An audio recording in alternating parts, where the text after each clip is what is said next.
इंद्र पद को प्राप्त करना तो आसान है, लेकिन अहंकार न आवे ये सबसे कठिन है। दक्ष को अहंकार हुआ कि हम अब प्रजापति हो गए हैं। दक्ष लिए मुनि बोली सब करन लगे बरदार, नेवते सादर सकल सुर जे पावत मधुभाग। दक्ष जी महाराज एक यज्ञ कर रहे हैं और जितने देवताओं को यज्ञ में स्थान दिया जाता है, जिनके जिनके भाग हैं, हिस्से हैं, तो सब देवताओं को आमंत्रित करते हैं और सब देवता आते हैं। हमारे यहाँ खाते 33 करोड़ देवता है, करोड़ नहीं 33 कोटि। कोटि का मतलब प्रकार। 33 करोड़ तो उसकी गिनती का तो पता ही नहीं कितने देवता है। 33 देवता प्रमुख हैं, 33 कोटि। 8 रुद्र ब्राह्मण, अष्टादश अष्ट वसु, 11 रुद्र, 12 आदित्य और 2 अश्विनी कुमार। ये 33 प्रमुख देवता हैं। इन सब देवताओं को बुला लेते हैं। देवता आए, ब्रह्मा और विष्णु, ये 2 देवता नहीं आए थे। किन्नर, नाग, सिद्ध, गंधर्व सब अपने अपने स्त्रियों के साथ विमान मार्ग से निमंत्रण पा करके महाराज दक्ष यज्ञ के लिए प्रस्थान किए हैं। स्त्रियों का स्वभाव होता है, जहाँ 10 साल चलती हैं तो गीत गाते भजन गाते हुए चलती हैं, और पुरुष जब चलता है तो उसका अपना सूखा हुआ मुंह लेकर के चलता है। जो आदमी बगल में हो एक दूसरे से जल्दी बात नहीं करेंगे। ट्रेन में आप बैठ जाओ, माताएं जहाँ बैठेंगी तुरंत अपना परिचय बना देंगे, पूछ लेंगे तुम कहाँ से आए हो, कहाँ जा रहे हो, कितने परिवार में तुम्हारे आदमी है, न जाने कितनी बातें उनके पास। आदमी 4 बैठे हों, बस अपने सामने मुंह किए चुपचाप बैठे चले जाते हैं, कोई किसी से जल्दी बात नहीं करता।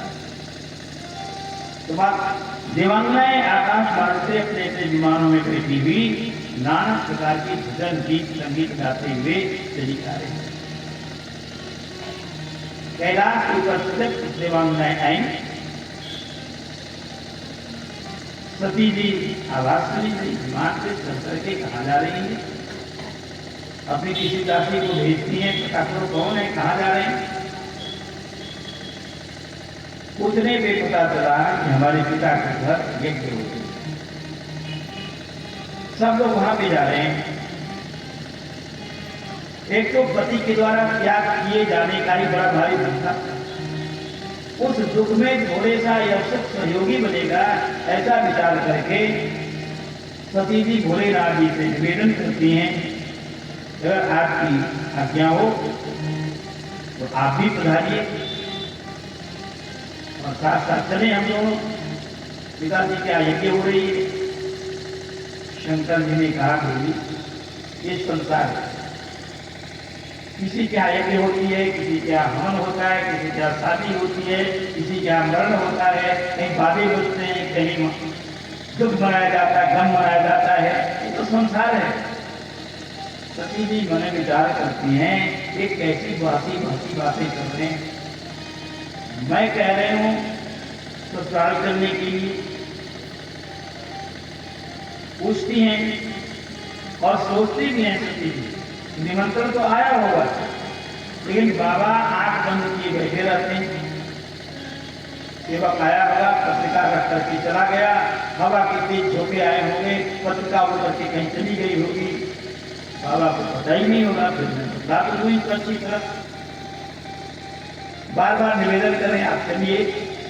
शंकर जी ने कहा देवी एक बार की बात, ब्रह्म सभा में हम विराजमान, सब देवता थे वहां पे, किसी विषय पे चर्चा चल रही, सब लोग बैठे हुए, पर शंकर जी का नियम है कि जहां भी बैठते हैं वो फालतू नहीं बैठते।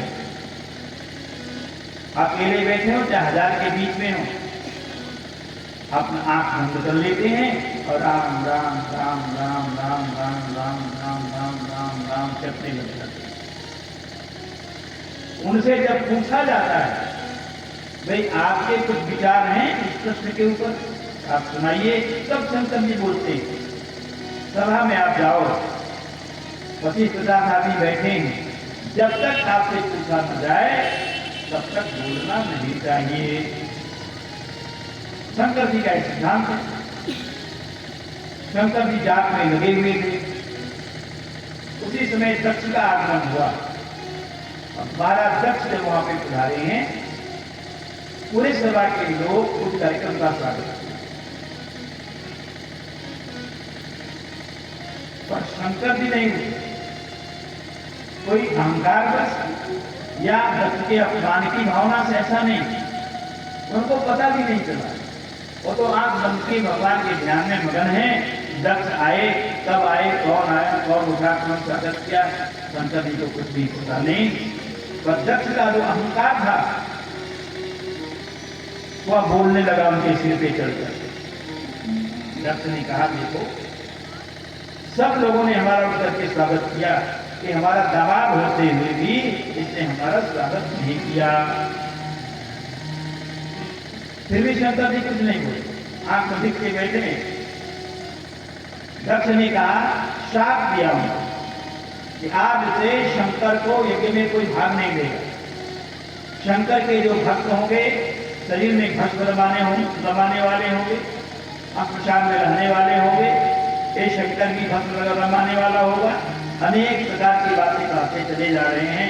दक्ष से सतराम, दक्ष की बातों को सुन करके नंदीश्वर से शर्म नहीं गई। नंदीश्वर ने कहा, मूर्ख दक्ष, हमारे धर्मराज स्वामी को इस प्रकार शाप दे रहे हो, जैसे तुम्हारा बहुत बड़ा मन अपकार किया हो। मैं भी तुमको शाप देता हूं कि जिस सिर को हिला हिला करके हमारे स्वामी को तुम शाप दे रहे हो, वह सिर तुम्हारे धड़ पे नहीं रहेगा। तुमको ब्रह्म विद्या की प्राप्ति नहीं हुई। उदाहरण रुक गया वहां पे। शोर सुन करके शंकर जी आंख खोले, मामला बड़ा गर्म है, कुछ नहीं बोले। शंकर जी उठे और चल दिए और उसके घर भी चल गए। शंकर जी कहते, ब्रह्म सभा हम सब दुख माना। ब्रह्म सभा में हमसे इसने दुख मांग लिया, इसलिए तुमने दुख दिया नहीं। दुख देना एक अलग बात, पर कुछ नहीं किया हो उससे दुखी हो कोई आदमी, ऐसा भी होता है संसार में। 4 प्रकार के लोग हैं। एक लोग हैं जो दूसरों का सुख देख करके सुखी होते हैं, बहुत अच्छा है। तो जिसका प्रारब्ध है, जिसके पूर्व जन्मों का तपस्या है, जिसने पूर्व जन्म में परोपकार किया है, नाम दक्षिणा दिया है, भेंट पूजा किया है, परमात्मा का चिंतन किया है, भगवान उसको दिया है। दूसरों की संपत्ति सुविधा देखकर सुखी होता है, ये पहले नंबर का आदमी। दूसरे नंबर का वो होता है जो दूसरों का सुख देख करके सुखी रहता है, इसका एक नष्ट हो जाता है, बहुत अच्छा। तीसरा होता है दूसरों को सुखी देख करके उसके सुख को अपनी तुलना करता है कि किसी दिन हमको भी ऐसे मिलेगा, हम भी प्रयत्न करें, प्रयास करें। और चौथा होता है वो सोचता है उसका नाश हो जाए तो अच्छा है। करना कुछ नहीं है, अब बिना किए कुछ प्राप्त नहीं होता है। शंकर जी ने दक्ष का कुंडी भी नहीं बिगाड़ा। दक्ष ने एक मान लिया था कि शंकर ने हमारा अपमान किया, उनके अपमान का बदला लेने के लिए महाराज दक्ष कनखल में हरिद्वार में यज्ञ कर रहे हैं। सब देवताओं को आमंत्रण है, फिर सिर्फ शंकर जी को आमंत्रण है। सब देवता वहां पे पधारे हैं, पर ब्रह्मा और भगवान विष्णु ये दो नहीं आए। वो जानते हैं कि शंकर नहीं है, वहां कल्याण नहीं है, वे संपन्न नहीं होते, इसलिए दो देवता नहीं आए।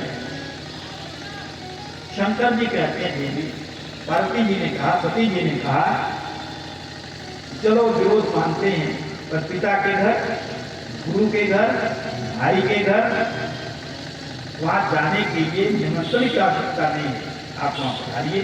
शंकर जी ने कहा, जहां विरोध कोई मानता हो वहां वहां जाने में तैयार नहीं, वो हमसे विरोध मानते हैं।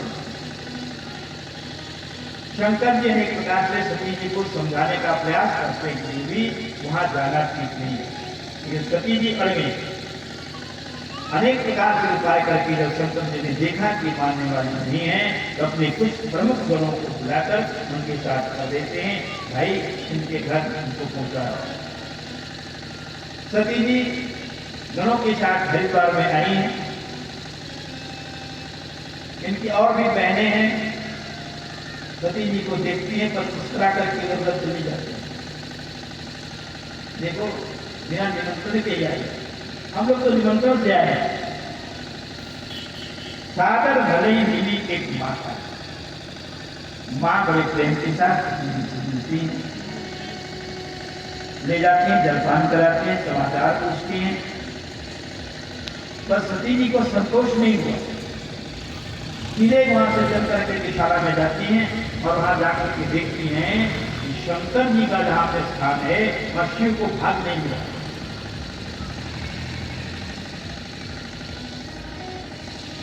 तब शंकर जी की बात याद आई कि जहां कोई विरोध मानता हो वहां पे ले जाना चाहिए। अब तो आ चुकी हूं, बड़ा क्रोध है इनको। तब तक सामने से दक्ष निकलाई हुई। दक्ष से उन्होंने कहा आपका नाम दक्ष है, इन बातों में आप अदक्ष हैं। अदक्ष का अर्थ होता है वो, दक्ष का अर्थ होता है चतुर। क्रिया दक्षो दक्षा, आप क्रिया में दक्ष हो लेकिन वो अदक्ष। अरे शंकर जी का अपमान करके आपको क्या मिलने वाला है? वो तो जगत पिता है, जगदीश्वर है। दक्ष ने कहा तेरे बुलाया है किसने, क्या करने आए? हमने तो पागल को निमंत्रण भी नहीं दिया, पर मैं जानता हूं बड़ा चतुर है, तुमको भेज दिया और तुमको लेने के बहाने खुद आ जाएगा। आई है ना, 9 ग्रह हैं जो सबको दुख देते हैं, इन 10वां ग्रह जमाई हुआ। सबकी बात नहीं है, जो सज्जन होते हैं कुछ देर तक देता नहीं है, तो अपने आप में मगन है, तो सचमुच तो जमाई है और नहीं तो जम आई है। दक्ष कहते हैं तुमको भेज दिया, तुमको लेने के बहाने खुद आएगा। ये मैं पहले से जानता था। सती जी शंकर जी का अपमान नहीं कर सकती और दक्ष को अनेक बातें कह करके और वहीं पे योगाग्नि के द्वारा अपने शरीर को शांत करने की भस्म करना। ध्यान देना, शरीर का भस्म नहीं व राख नहीं बनेगा, ऐसे ही शरीर से शांत कर गया जमीन के पर। उस शरीर को लेकर के शंकर जी चारों तरफ भ्रमण किए, आगे चले गए। तत्पश्चात जो शंकर जी के साथ गण आए थे कि ध्वंस करने का प्रयास करते हैं लेकिन नहीं कर सके, वो भाग करके कैलाश में गए हैं, शंकर जी को बतलाए हैं। शंकर जी को बड़ा क्रोध आया। शंकर जी अपनी जगह पर के उससे वीरभद्र नाम के पुरुष उत्पन्न हुआ। उसने कहा हमारी आज्ञा क्या है? शंकर जी ने कहा तुम कैलाश धाम कनखन में जाओ, वहां पे दक्ष यज्ञ कर रहे हैं, उनके यज्ञ का विध्वंस करो। ध्यान देना, यज्ञ विध्वंस करने के लिए नहीं हो, यज्ञ का विध्वंस करना, नष्ट भ्रष्ट करना, अपवित्र कर देना, ये बड़ा भारी दोष है, बड़ा भारी अपराध है। लेकिन अगर किसी से बदला लेने के लिए या किसी को मारने के लिए या किसी का नुकसान पहुंचाने के लिए कोई यज्ञ की जा रही हो तो उसका तो नष्ट भ्रष्ट होने में ही फायदा। वीरभद्र वहां पे पहुंचे हैं, जो देवता मिला उसकी पिटाई की। पहले पूखा मिले, पूखा को एक थप्पड़ मारे, उनका एक दांत टूट करके नीचे। भृगु मिले, उनकी दाढ़ी उखाड़ करके और हवन कुंड में आहुति दे देते। दक्ष मिले, जैसे आप मूली तोड़ते हैं, क्योंकि दक्ष को वरदान था अस्त्र शस्त्र से नहीं मरेगा। मूली जैसे आप तोड़ते हैं, एक तरफ मोटा भाग पकड़ के एक तरफ पत्ते के भाग को ऐसे ही ऐंठ करके वीरभद्र ने उसके शरीर को तोड़कर अग्नि कुंड में आहुति दे दिया। भगदड़ मच गई। भागते भागते कहीं इंद्र पीटे, कहीं कोई पीटा, जो मिला सामने का कोई थप्पड़ पाया, भाग करके ब्रह्मा जी के पास पहुंचे हैं और जाकर के निवेदन करते हैं, बाबा हम लोग की तो बड़ी पीड़ा है। बोले कहाँ गए थे? बोले दक्ष की यज्ञ में। अरे बोले वहां तो निमंत्रण हमारा भी, मैं नहीं गया। अरे जहां मैं नहीं हूं, विष्णु नहीं है, आप तुम्हें जाने की क्या जरूरत? और जहां शिव नहीं है, शिव का मतलब होता है कल्याण, जहां शिव नहीं है वहां कल्याण नहीं।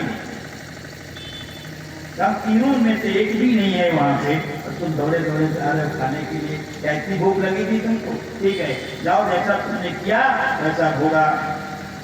फिर शंकर जी आए हैं, दक्ष के सिर पे बकरे का सिर रख करके जोड़ दिया जाता है, दक्ष बोलने लग जाते हैं, उन्हें बड़ी ग्लानि हुई, शरीर का अपना त्याग कर देते हैं और फिर दूसरे जन्म में पूरा जन्म में अवतार लेते हैं।